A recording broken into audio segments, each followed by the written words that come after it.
समस्त को नमस्कार शुभ सकाळ जय जगन्नाथ।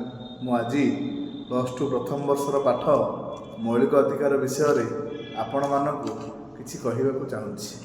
पिले माने आमे जानिछे अधिकार नहले मनीष शांतिपूर्ण जीवन और सरलपूर्ण जीवन यापन करि परिबो नाही। तबे अधिकार कहले आमे कोन बुझिबा परे मौलिक अधिकार को आमे जिबा। पिले माने अधिकार हेउछि जो सुविधा सुजोग गुड़िक मनीषर व्यक्तित्वर विकास में साहाय्य करुच्ची ताको आम कहिबा अधिकार। सेहीपरि भाव में अधिकार गुड़िक जितेबले संविधान द्वारा स्वीकृत हुए कि संविधान में स्थानित पाए ताको आम कहिबा मौलिक अधिकार। तेबे मौलिक अधिकार इंग्राजी शब्द पिले हेउची फंडामेंटल राइट। ता माने जो सुविधा सुजोग गुड़िक मनीष पई नहेले से स्वाधीन भाव में बंची पार नहीं कि समाज में तार स्वयं संपूर्ण विकास हो पार नहीं ताहाकू मौलिक अधिकार बोली कहुए।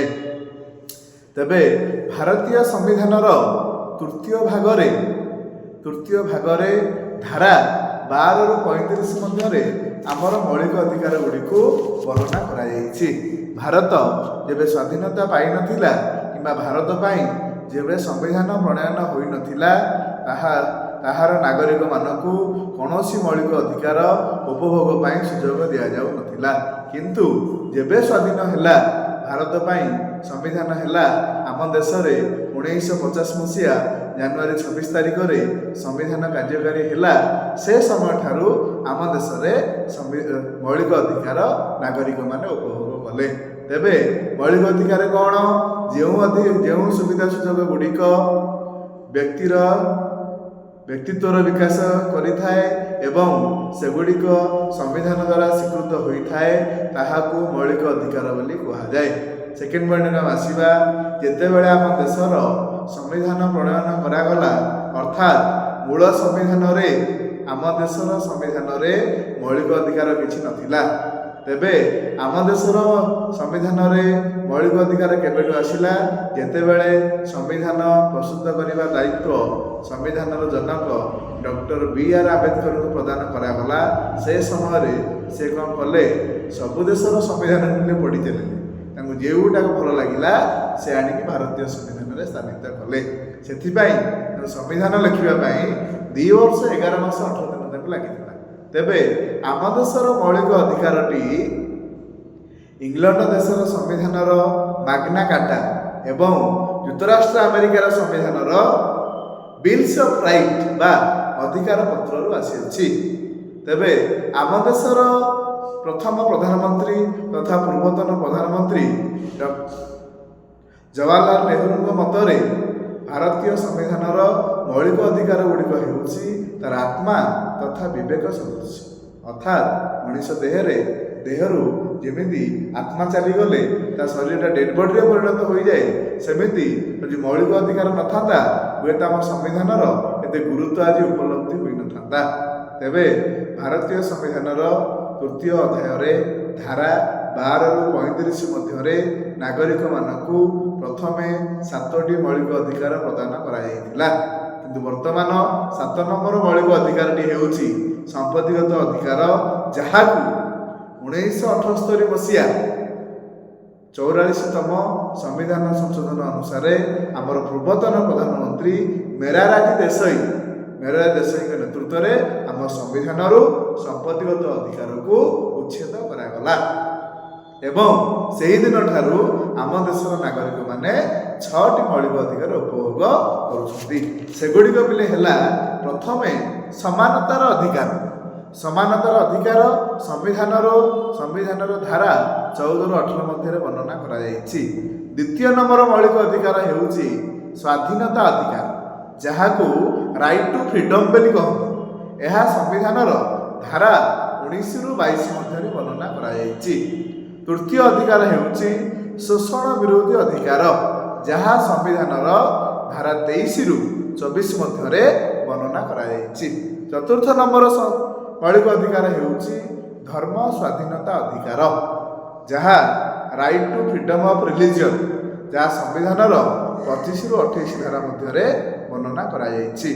ସେହିପରି ପଞ୍ଚମ ନମ୍ବର ମୌଳିକ ଅଧିକାର ହେଉଛି ସାଂସ୍କୃତିକ ଓ ଶିକ୍ଷାଗତ ଅଧିକାର, ଯାହା ସମ୍ବିଧାନର ଧାରା 29 ଓ 30 ମଧ୍ୟରେ ବର୍ଣ୍ଣନା କରାଯାଇଛି।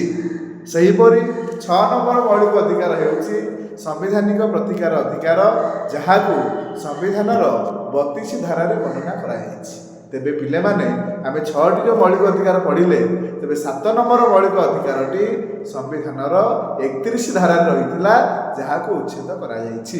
କୋଶ୍ଚିନ୍ ଆସିବ, କେତେତମ ସମ୍ବିଧାନ ସଂଶୋଧନ ଅନୁସାରେ ଭାରତରୁ 7ମ ନମ୍ବର ତଥା ସମ୍ପତ୍ତିଗତ ଅଧିକାର ମୌଳିକ ଅଧିକାରଟି ସମ୍ବିଧାନରୁ ଉଚ୍ଛେଦ କରାଗଲା? କୋଶ୍ଚିନ୍ ଉତ୍ତର ହେଉଛି 1978 ମସିହା 44ତମ ସମ୍ବିଧାନ ସଂଶୋଧନ। କାହା ନେତୃତ୍ୱରେ? ତତ୍କାଳୀନ ପ୍ରଧାନମନ୍ତ୍ରୀ ମୋରାରଜୀ ଦେଶାଇଙ୍କ ନେତୃତ୍ୱରେ ପରିଚାଳିତ ଜନତା କମିଟି ସରକାର ସମ୍ବିଧାନର 31 ଧାରାରେ ଥିବା ମୌଳିକ ଅଧିକାର ତଥା ସମ୍ପତ୍ତିଗତ ଅଧିକାରକୁ ଉଚ୍ଛେଦ କରିଥିଲେ। ବର୍ତ୍ତମାନ ଆମ ସମ୍ବିଧାନ ଆମକୁ 6ଟି ମୌଳିକ ଅଧିକାର ଦେଇଛି, ତଥା ସମାନତାର ଅଧିକାର, ସ୍ୱାଧୀନତାର ଅଧିକାର, ଶୋଷଣ ବିରୋଧୀ ଅଧିକାର, ଧର୍ମ ସ୍ୱାଧୀନତା ଅଧିକାର, ଶିକ୍ଷାଗତ ସାଂସ୍କୃତିକ ଅଧିକାର, ସାମ୍ବିଧାନିକ ପ୍ରତିକାର ଅଧିକାର। ତେବେ ମୌଳିକ ଅଧିକାର ଆବଶ୍ୟକତା ହେଉଛି, ଯଦି ନାଗରିକମାନଙ୍କୁ ମୌଳିକ ଅଧିକାର ଦିଆଯାଇନଥାନ୍ତା, ତେବେ ସମାଜରେ ଭାରତୀୟ ନାଗରିକମାନେ ସ୍ୱୟଂସମ୍ପୂର୍ଣ୍ଣ ଓ ସରଳ ଭାବରେ ଜୀବନଯାପନ କରିପାରନ୍ତେ ନାହିଁ। ଅଧିକାର ଅଛି ବୋଲି ଆମ ସମାଜରେ ଖାଦ୍ୟ, ବସ୍ତ୍ର, ବାସଗୃହ, ଶିକ୍ଷା, ସ୍ୱାସ୍ଥ୍ୟ ପ୍ରତ୍ୟେକ କ୍ଷେତ୍ରରେ ନାଗରିକ ଯଥାସମ୍ଭବ ସେବା ପାଇପାରିଛି। ତେବେ ପ୍ରଥମେ ଆମେ ଆଲୋଚନା କରିବା ସମାନତାର ଅଧିକାର କ'ଣ। ପିଲାମାନେ ମନେ ରଖ, ଆମ ଭାରତୀୟ ସମ୍ବିଧାନର ସମାନତା ଅଧିକାର କହିଲେ ଏହା ଧାରା 14ରୁ 18 ମଧ୍ୟରେ ବର୍ଣ୍ଣନା କରାଯାଇଛି। ସମାନତା କହିଲେ ଜାତି, ଧର୍ମ, ବର୍ଣ୍ଣ ନିର୍ବିଶେଷରେ ବିଭିନ୍ନତାକୁ ଦୂରୀକରଣ କରାଯାଇ ସମାଜରେ ସମାନତା ପ୍ରତିପୋଷଣ କରିବାକୁ ସମାନତା କୁହାଯାଏ। ତେବେ ଧାରା 14ରୁ 18 ମଧ୍ୟରେ ଭାରତରେ ଥିବା ସମାନତା ଅଧିକାରକୁ ବର୍ଣ୍ଣନା କରାଯାଇଛି। ପିଲାମାନେ ଆମେ ଲେଖିବା, ଧାରା 14ରେ କ'ଣ ଅଛି, ଧାରା 15ରେ କ'ଣ ଅଛି, ଧାରା 16ରେ କ'ଣ ଅଛି, ଧାରା 17ରେ କ'ଣ ଅଛି, ଧାରା 18ରେ କ'ଣ ଅଛି। ପିଲାମାନେ ଧାରା 14 କହୁଛି ଆଇନ ଆଗରେ ସମାନତା, ତା ମାନେ ଆର୍ଟିକିଲ 14 କହୁଛି ଆଇନ ଆଗରେ ସମାନତା, ଇକ୍ୱାଲିଟି ବିଫୋର ଲ। ଏଇଟା କ'ଣ ପିଲେ? ତା ମାନେ ଆମ ଦେଶରେ ଯେଉଁମାନେ ଜାତି, ଧର୍ମ, ବର୍ଣ୍ଣ ନିର୍ବିଶେଷରେ ଆଇନ ଆଗରେ ସମସ୍ତଙ୍କୁ ସମାନ ନ୍ୟାୟ ପ୍ରଦାନ କରାଯିବ। ଇଏ ହେଉଛି ଆର୍ଟିକିଲ 14, ଇକ୍ୱାଲିଟି ବିଫୋର ଲ। ତା ମାନେ ଆଇନ ଆଗରେ ସମାନତା। ଆମ ସେ ଯେଉଁ ଆଇନ ଅଛି ତାରି ଆଗରେ କାହାରିକୁ ପାତର ଅନ୍ତର କରାଯାଇପାରିବ ନାହିଁ। ଭାରତ ହେଉଛି ବହୁ ଧର୍ମ, ବହୁ ଭାଷା, ବହୁ ସଂସ୍କୃତି, ବହୁ ଅଞ୍ଚଳ, ବହୁ ଜନଜାତୀୟ, ଆଦିବାସୀ ଇତ୍ୟାଦି ମାନଙ୍କର ସମଷ୍ଟି। ତେଣୁ ଆଇନ ଆଗରେ କାହାରିକୁ ସରକାର ଚାହିଁଲେ ପାତର ଅନ୍ତର କରିପାରିବେ ନାହିଁ, ଯେଉଁଟାକି ଧାରା 14 ଆମକୁ ବର୍ଣ୍ଣନା କରିଅଛି। ତାପରେ ପିଲାମାନେ ଧାରା 15। ଧାରା 15 ହେଉଛି ଭେଦଭାବ ନିଷେଧ, ପାତର ଅନ୍ତର ମନୋଭାବ। ତା ମାନେ ଧାରା 15 କ'ଣ କହୁଛି? ଆମ ଦେଶରେ ଜାତି, ଧର୍ମ, ବର୍ଣ୍ଣ ନିର୍ବିଶେଷରେ ଆମର ଭୌଗୋଳିକ ସୀମା ମଧ୍ୟରେ କାହାରିକୁ ପାତର ଅନ୍ତର କରାଯାଇପାରିବ ନାହିଁ। ଅର୍ଥାତ୍ ସରକାରଙ୍କ ଆଗରେ ସମସ୍ତେ ଏଠି ସମାନ, ଭେଦଭାବ ନିଷେଧ। ତାପରେ ରହିଛି ଧାରା 16, ଆର୍ଟିକିଲ 16 କ'ଣ କହୁଛି? ସରକାରୀ ନିଯୁକ୍ତି କ୍ଷେତ୍ରରେ ସମସ୍ତଙ୍କୁ ସମାନତା। ତା ମାନେ ଧାରା 16 କହୁଛି ଆମ ଦେଶର ଯେଉଁ ସମ୍ବିଧାନ ରହିଛି, ନିଯୁକ୍ତି କ୍ଷେତ୍ରରେ କୌଣସି ନାଗରିକମାନଙ୍କୁ ଜାତି, ଧର୍ମ, ବର୍ଣ୍ଣ ନିର୍ବିଶେଷରେ କାହାରିକୁ ପାତର ଅନ୍ତର କରାଯାଇପାରିବ ନାହିଁ। ଅର୍ଥାତ୍ ଯୋଗ୍ୟତା ଅନୁସାରେ ଚାକିରି ସମସ୍ତଙ୍କୁ ସମାନ ଭାବରେ ପୋଷଣ କରାଯିବ। ତାପରେ ପିଲେ ଆସିଲା ଧାରା 17, ଯେଉଁଟାକି ଆମ ସମାଜ ପାଇଁ ଅତି ପରିଚିତ ଧାରା। କ'ଣ ପରିଚିତ ଧାରା? ଧାରା 17 ସମ୍ବିଧାନରେ କୁହାଯାଇଛି, ଧାରା 17 ଅନୁସାରେ ଅସ୍ପୃଶ୍ୟତାର ନିବାରଣ ଅଥବା ସମାଜରେ କାହାକୁ ଛୁଆଁଅଛୁଆଁ ଭେଦଭାବରେ ପରିଗଣିତ କରାଯାଇପାରିବ ନାହିଁ। ତା ଅର୍ଥ ପୂର୍ବ ଭଳି ଆମେ ଯେଉଁ ଛୁଆଁଅଛୁଆଁ ସମାଜରେ ବଞ୍ଚୁଥିଲେ, ଯେଉଁ ବିଭିନ୍ନତା ତିଆରି ଗୋଟେ ସୃଷ୍ଟି ହେଉଥିଲା, ବର୍ତ୍ତମାନ ଆଉ ଛୁଆଁଅଛୁଆଁ ଭେଦଭାବ ନାହିଁ। ଯଦି ଆମେ କାହାକୁ ଅଛୁଆଁ କହିକି ବା ଛୁଆଁ କହିକି କାହାକୁ ଗୋଟେ ମତଭେଦ କରିବା, ଯେ जदि सी सरकार पाखे कंप्लेन कर पुलिस आईन आश्रय नब तेरे पुलिस तुमको बांधिकी नब तेरे धारा 17 परीक्षा आस डैश धारार संविधान अस्पृश्यता निवारण कर लिख धारा 17 जोटा कि समाज छुआ अछुआ भेदभाव दूरीकरण कर सहित रही धारा 18 कौन उपाधि उच्छेद एबोलिशन ऑफ टाइटल्स कौन उपाधि उच्छेद धारा 17 पिला आम कहूँ राष्ट्र चाहिए आम नागरिक मानकू सामरिक और शिक्षा क्षेत्र में उपाधि दे पार जमीक पद्म विभूषण पद्मश्री भारत रत्न इत्यादि किंतु यही दुईटा क्षेत्र यथा सामरिक क्षेत्र और शिक्षा क्षेत्र को छाड़देले आम भारत सरकार कौन नागरिक को कौन उपाधि प्रदान करें ना ये हूँ बोले समानता अधिकार ताने आम जो समाज में बचुचे जाति धर्म वर्ण निर्विशेष आगुरी विभिन्नता परिलक्षित होता किंतु वर्तमान आ विभिन्नता नाई आम समस्त मनुष्य जाति आम मध्य समानता रही जोटा कि समानतार अधिकार बोली कहुए से भाव में बोले सेकेंड अधिकार से द्वितीय नंबर मौलिक अधिकार स्वाधीनतार अधिकार राइट टू फ्रीडम जहाँ संविधान आर्टिकल 19 रु आर्टिकल 22 मध्य वर्णना कर स्वाधीनतार अधिकार कौन आम देशर संविधान 19 रु 22 धारा मध्य रही केते गुड़िए स्वाधीनता यथा सिद्धदोषरु सुरक्षा जीवन तथा व्यक्तिगत स्वतंत्रतार सुरक्षा शिक्षागत अधिकार बेआईन अटकरू सुरक्षा इत्यादि स्वाधीनता नागरिक मानकू प्रदान कराଯାଇଛି तेबे धारा 19 रु 22 मध्य स्वाधीनता अधिकार प्रदान कराଯାଇଛି पिले माने जानिबा धारा 19 कौन आर्टिकल 19 कौन लिखिबा मौलिक स्वाधीनता ता माने आम ए संविधान रे नागरिक मानकर जीवन को सरस सुंदर करने आमर धारा 19 रे आमर मौलिक स्वाधीनता नागरिक मानकू प्रदान कराଯାଇଛି तेबे केतेक मौलिक स्वाधीनता हला यथा वचन और अभिव्यक्तिर स्वाधीनता शांतिपूर्ण और निरस्त्र भाव समबत होगा संघ गठन करने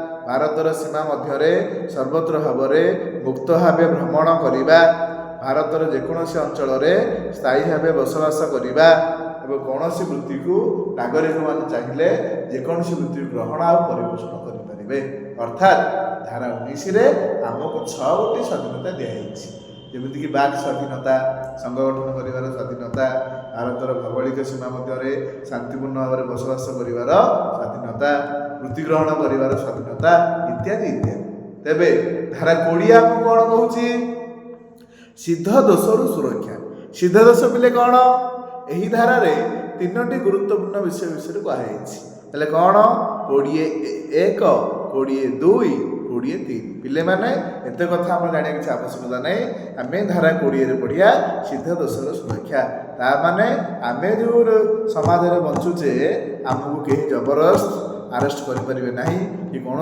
अपराध रे आमको जोर जबरदस्त अभिहित करें ना कि कौन समय आमको कौन अधिकार वंचित करें ना ये हूँ सिद्ध दोषर सुरक्षा ताने आमको बेआईन भाव अटक रखा ना कि कौन अपराध रे बलपूर्वक दोष आरोप कर ये हूँ धारा 20 पिले माने धारा 21 आसवा ये तो आम पढ़ीचे 19 रु 22 21 कौन 21 धारा कहूँ जीवन और व्यक्तिगत स्वतंत्रतार सुरक्षा जीवन और व्यक्तिगत स्वतंत्रतार सुरक्षा आम संविधान धारा 21 प्रत्येक नागरिक जीवन और व्यक्तिगत सुरक्षा और व्यक्तिगत सम्मान इत्यादि प्रदर्शन कर धारा 21 पिले माने यही जो मौलिक अधिकार आम पढ़ुचे सबुठ इम्पोर्टाट धारा है 21A जोटा कि विभिन्न समय चाकरी जीवन में आमको यहाँ परीक्षा आसो कौन 21A कहूँ संविधान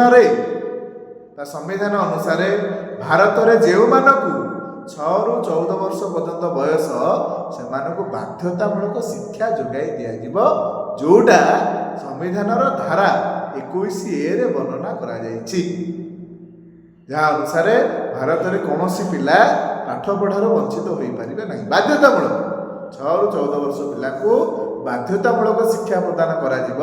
ଏଇଟା ହେଉଛି ସମ୍ବିଧାନର ଧାରା 21। ତା ସହିତ ଧାରା 22 ବେଆଇନ ଅଟକରୁ ସୁରକ୍ଷା। ତା ମାନେ ଆମର ଗୋଟେ ମୌଳିକ ଅଧିକାରର ଗୋଟେ ଧାରା ହେଉଛି 22। ସେ କ'ଣ କହୁଛି? ବେଆଇନ ଅଟକରୁ ସୁରକ୍ଷା।